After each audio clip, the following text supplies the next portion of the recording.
اللہ عز و جل نے انسان کو یہ زندگی بڑے عظیم مقصد کے لیے عطا کی ہے، اور وہ مقصد اپنی جانوں کو جہنم کی آگ سے بچانا ہے۔ مالک کہتا ہے جب تمہارے پاس میری طرف سے ہدایت آئے گی تو جو اس ہدایت پہ چلے گا وہ کامیاب ہے، اور کامیاب وہ ہے جو جہنم کی آگ سے بچ کر ہمیشہ کی اللہ کی جنتوں میں داخل ہو گیا۔ اسی لیے صحابہ کرام کی فکر، ان کی سوچ ہمیشہ یہی بات ہوا کرتی تھی کہ کس طرح ہم اللہ کی جنت کے مہمان بن جائیں۔ رسول اللہ صلی اللہ علیہ وسلم کے پاس انصاری صحابہ آئے یہ طے کر کے کہ پانی کا سوال کرنا ہے۔ مدینہ کے اندر کنویں نہیں، چشمے نہیں، مدینے میں چشمے پیدا ہو جائیں، ہمارے غلاموں کو پانی باہر سے بھر کے لانا پڑتا ہے۔ جب انصاری رسول اللہ صلی اللہ علیہ وسلم کے پاس پہنچے تو اللہ کے نبی علیہ الصلوۃ والسلام نے اللہ کے حکم سے کہا، اے انصاریو مانگو جو مانگو گے آج اللہ عطا کر دے گا۔ اب سوچ کر تو آئے تھے، مانگنے کے لیے طے کر کے آئے تھے کہ پانی کا سوال کرنا ہے، لیکن جو ہی یہ گارنٹی سنی کہ جو مانگو گے اللہ عطا کرے گا، فوراً رک گئے، کہنے لگے اے اللہ کے نبی صلی اللہ علیہ وسلم ہمیں سوچنے دیجئے، ہم سوچ کے فیصلہ کرتے ہیں۔ سوچنے کے لیے بیٹھے تو ان میں ایک بچہ بھی تھا، وہ کہنے لگا سنو، پانی تو پھر بھی بھر کے لایا جا سکتا ہے، جب رسول اللہ صلی اللہ علیہ وسلم نے اتنی بڑی خوشخبری اور گارنٹی دی ہے کہ جو مانگو گے عطا کیا جائے گا، تو آؤ چل کے اللہ کے نبی صلی اللہ علیہ وسلم سے کہتے ہیں اے اللہ کے نبی اللہ سے دعا کیجئے اللہ ہمارے گناہوں کو معاف کر کے ہمیں جنت عطا کر دے۔ رسول اللہ صلی اللہ علیہ وسلم کے یہ صحابہ آئے، کہنے لگے اللہ کے نبی دعا کیجئے اللہ ہمارے گناہوں کو معاف کر دے۔ اللہ کے نبی نے دعا کی، اللہ انصار پہ رحم کر، انصار کے بیٹوں پہ رحم کر، انصار کے پوتوں پہ رحم کر، انصار کے غلاموں پہ رحم کر۔ جب ان کی نظر اللہ کی جنت پہ پڑ گئی، انہوں نے راتوں کی نیند، دن کا چین، زندگی کا ماٹو اور مقصد بنا لیا کہ اس دنیا میں رہتے ہوئے ایک ایم اپنے سامنے رکھنا ہے، اور وہ یہ ہے کہ کس طریقے سے اللہ کی جنت میں داخل ہو جائے۔ امام ابن جوزی رحمہ اللہ اپنی کتاب صفات الصفوہ کے اندر ایک عظیم کمانڈر، عظیم مجاہد ابو قدامہ شامی کا ایک واقعہ نقل کرتے ہیں۔ ابو قدامہ شامی جہاد کے اندر کودنے والا، مار کے لڑنے والا، اللہ کی توحید کو غالب کرنے کے لیے جہاں جہاد کا وعدہ سنتا پہنچ جاتا۔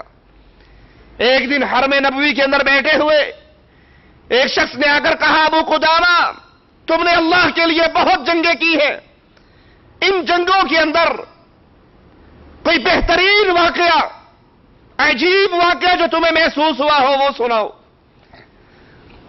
ابو قدامہ کہنے لگے میں ایک مرتبہ رقہ شہر جو نہر فرات کے کنارے ہے، یہاں عیسائیوں کے خلاف جہاد کرنے کے لیے ہم مدینے کے، حجاز کے، کوفے کے کچھ شباب وہاں پر پہنچے۔ ہم نے دن کے اندر شہر رقہ میں پڑاؤ ڈالا، میں نے مختلف مسجدوں میں تقریریں کی، لوگوں کو اللہ کے لیے لڑنے پر اکسایا، ابھارا، پھر رات کو ایک منزل کرائے پہ لے کر سو گیا۔ کہا جب رات کا ایک پہر گزرا تو اچانک میرے گھر کا دروازہ کوئی بجا رہا تھا۔ میں حیران ششدر کہ یہ کون ہے؟ اس شہر میں اجنبی ہوں، مجھے جاننے والا کوئی نہیں، نہ کوئی دوست ہے نہ کسی سے معرفت ہے، کون ہے جو رات کے ایک پہر کے بعد میرا دروازہ بجا رہا ہے؟ کہا میں اٹھا، دروازہ کھولا تو سامنے برقعے میں، پردے کے چادر میں لپٹی ہوئی ایک عورت کھڑی ہے۔ میں اور پریشان، رات کی تاریکی میں یہ عورت، میں نے کہا اللہ کی بندی، اللہ تجھ پر رحم کرے، تو کون ہے؟ کیا چاہتی ہے؟ کہنے لگی تو ابو قدامہ ہے؟ کہا ہاں میں ابو قدامہ ہوں۔ کہا تو نے ہمیں جہاد کے لیے آج پکارا اور جہاد کے لیے مال اکٹھا کیا؟ کہا ہاں۔ کہا میرے ہاتھ میں ایک تھیلا دیا، ایک رکا دیا اور چلی گئی۔ میں اندر آتا ہوں، چراغ کی روشنی میں اس رکے کو پڑھتا ہوں تو عجیب تحریر۔ کہنے لگی ابو قدامہ تو نے ہم سے مال مانگا ہے اللہ کے لیے، اور میں فقیر عورت ہوں، غریب عورت ہوں، میرے پاس کچھ نہیں، لیکن میں نے اپنے سر کے بالوں کو کاٹ کر بالوں کی ایک رسی بنائی ہے، اور اس تھیلے کے اندر وہ رسی ہے۔ ابو قدامہ جب اللہ کے راستے میں تم نکلو اور کہیں پر اپنے گھوڑے کو روکو، میری اس بالوں کی رسی سے اس گھوڑے کے پاؤں کو باندھ دینا، ہو سکتا ہے اللہ میرے بالوں کو اپنے راستے میں گھوڑے کے قدموں میں دیکھ کر مجھے معاف کر کے جنت کے اندر داخل کر دے۔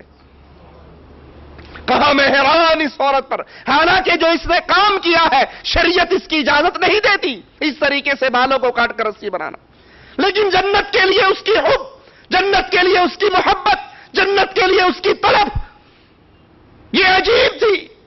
کہا صبح ہم نے فجر پڑھی، فجر پڑھ کے نکلے، ابھی ہم تھوڑے ہی راستے میں گزرے، پیچھے سے ایک نوجوان گھوڑا سوار گھوڑا دوڑاتا ہوا آ رہا اور آوازیں دے رہا، اے ابو قدامہ ٹھہر جاؤ، اے ابو قدامہ ٹھہر جاؤ۔ میں نے اپنے ساتھیوں سے کہا تم آگے بڑھو، میں ذرا اس کی بات سن لوں۔ وہ قریب آیا، چہرے پہ اس نے نقاب ڈالا ہوا اور مجھے دیکھ کر کہنے لگا اللہ کا شکر ہے جس نے مجھے تیری صحبت سے محروم نہیں رکھا۔ میں نے کہا اللہ کے بندے کیا چاہتے ہو؟ کہا میں تیرے ساتھ نکل کر اللہ کے لیے جہاد کرنا چاہتا ہوں۔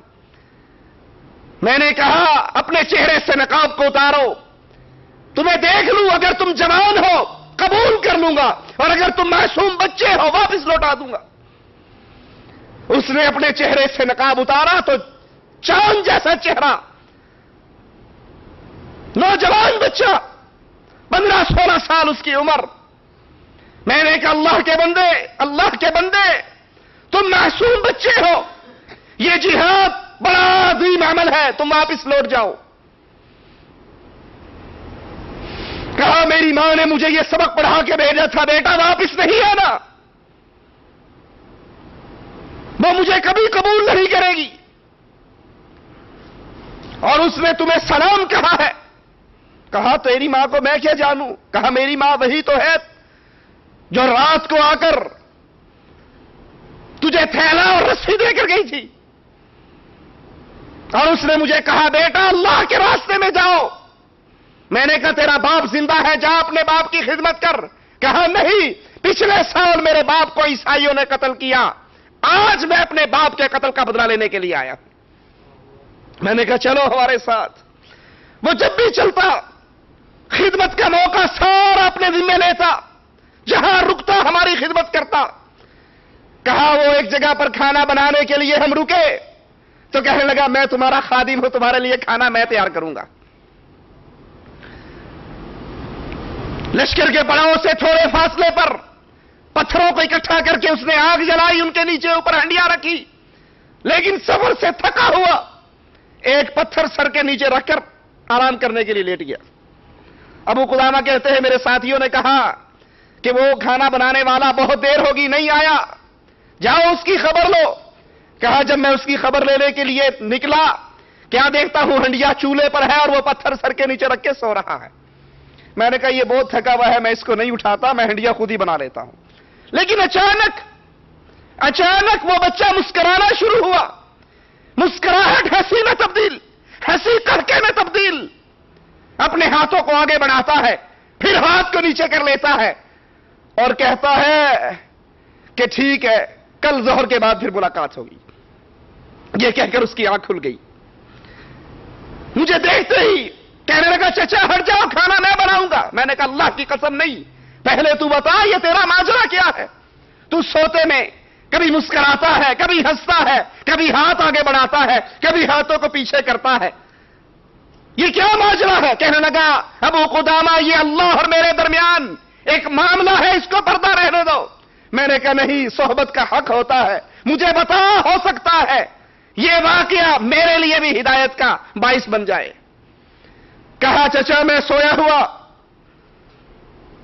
اور سوتے ہوئے مجھے میں نے خواب دیکھا کہ میں اللہ کی جنت میں داخل ہو گیا۔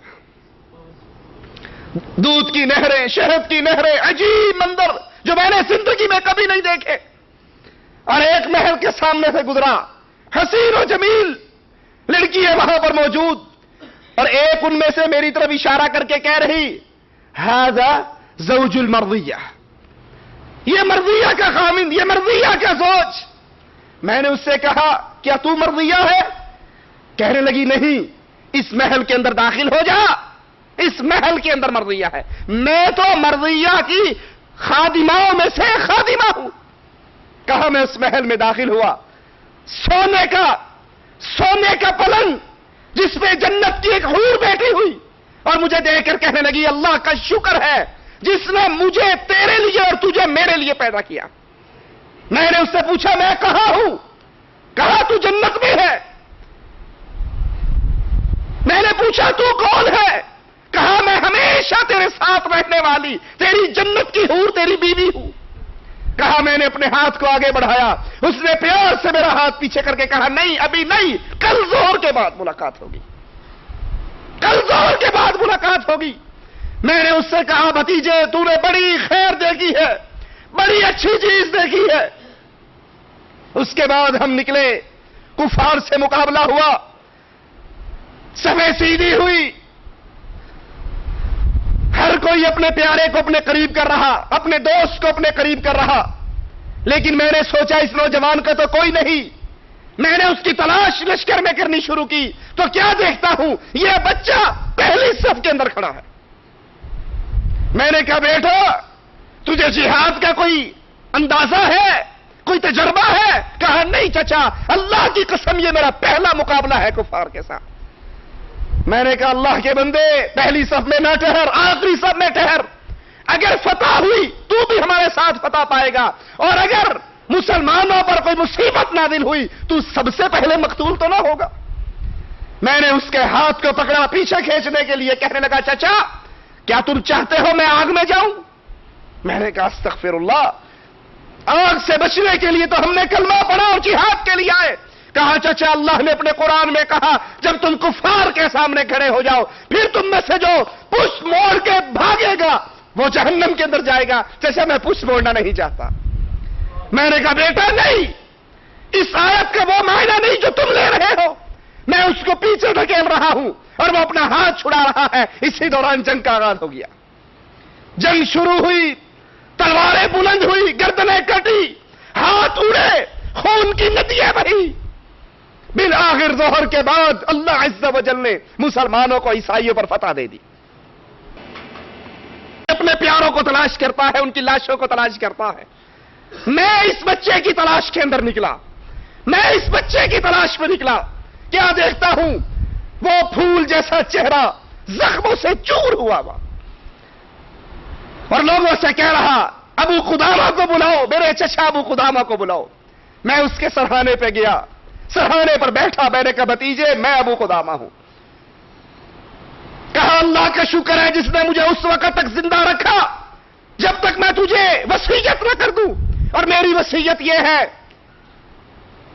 واپس رکھا شہر جانا، میری ماں سے ملنا، اور میری ماں کو خوشخبری دینا کہ اللہ نے تیرے ہدیے کو قبول کر لیا ہے،